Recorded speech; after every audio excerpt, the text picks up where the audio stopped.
Sotirios, I think I might need to go to Specsavers because I'm looking at a Bloomberg terminal and equity markets, for some reason, are all-time highs, which doesn't really make sense when you think about all that's going on in the Middle East. You're looking at oil prices been much higher, and of course, inflation creeping back into the system and into headlines, news headlines again. So all those things don't exactly scream all-time highs.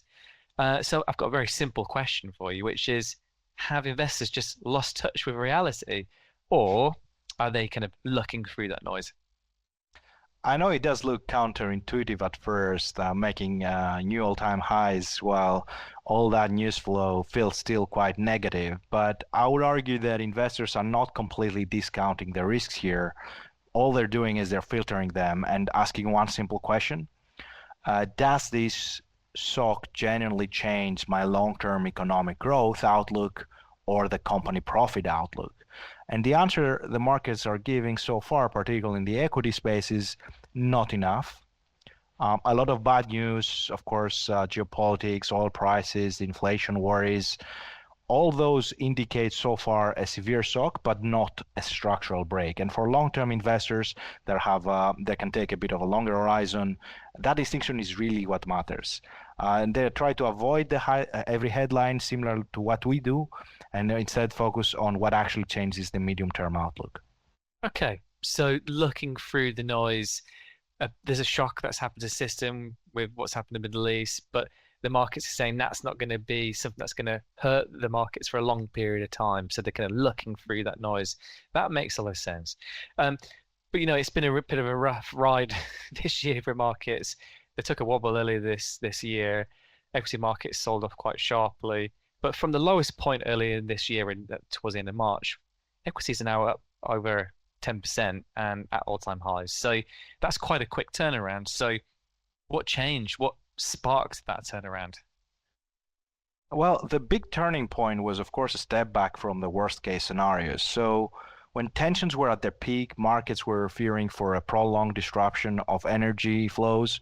And as a result, we had quite very high elevated oil prices, interest rates, volatility, and risk assets selling off.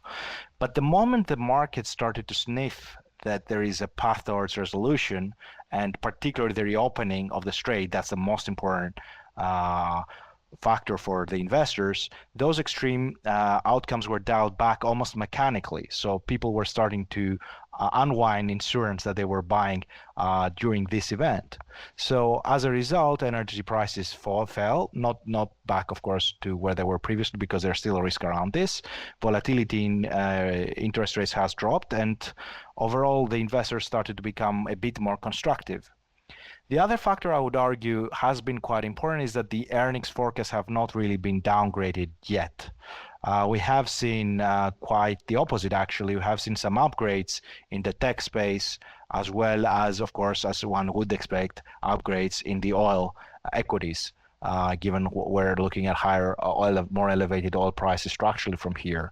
But so far, we haven't seen earnings downgrades. So if you get the left tail being removed, as you mentioned, and then you get the constructive earnings outlook remaining, then that was quite a compelling case for investors to actually buy back equities during this recovery period.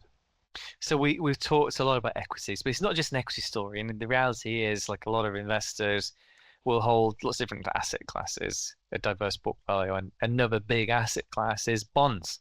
So have bonds, like equities, sort of had a quick turnaround and have their prices sort of go back up as well? They have to a degree, but they haven't really recouped the losses they had during the since the start of the war, which is what equities have done essentially. I think it's more important for the bond markets what's going to happen with inflation, and the jury's still out. We don't know how persistent this shock is and what the reaction function of the central banks will be. I think it's quite important that the inflation expectations remain anchored. And if that's the case, then maybe central banks are able to look through the event, similar to what the equity investors have done probably. But so far, I think it's still an unanswered questions. We'll collate, of course, more data points as time goes by, but so far, bond investors are still worried. And then a simple example is if you look at the market's expectations for ECB, we're still looking at 2 hikes before the end of the year. Okay, so everything we've discussed now is sort of like the past. This is all assigned to the history books, but what we've seen recently in this year is the sentiment has jumped from being more positive, which it is now, but also been negative, and it's jumped from positive to negative a few times really during the year. So if you're trying to plot a course from here, what should investors really be watching to try and get a good idea of whether we could expect more optimism or a revert back to more volatility? As you say, there is a path of escalation to de-escalation and so on that's quite difficult for investors to navigate. I would argue there are three things that investors should closely look. The first one is, of course, the Strait of Hormuz and how many vessels are flowing. I think that's the most important part because we have been approaching points that the supply constraints can be quite material. So we need to start to see energy flow quite soon. The second one is the company earnings. We need to see that profit outlook I mentioned to remain resilient. If margins come under pressure, for example, particularly outside tech, that could test confidence across certain sectors. And finally, as I mentioned, the central banks. It's very important to see how the central banks will react to this because if they get into a situation where they prioritize growth, for example, they might cut interest rates. If they get into a situation where they're prioritizing inflation and price stability, they might increase interest rates. And of course, there's a big difference between those two outcomes, but they're both reasonable and reasonably possible. So from that point of view, those are the three factors I would say investors are mostly focused right now. Okay, some key takeaway as we wrap up. The investors haven't lost touch with reality. They're looking through the noise, but they're not ignoring the noise. They're still very closely watching what's happening, and depending on how the events unfold, could mean there's a change in sentiment again. But so far, there's been a bit of more of a return to more positivity and a de-escalation. Sotirios, we'll leave it there. Thanks so much for your time, and of course, we'll be back again next week with another topic that's caught our eye.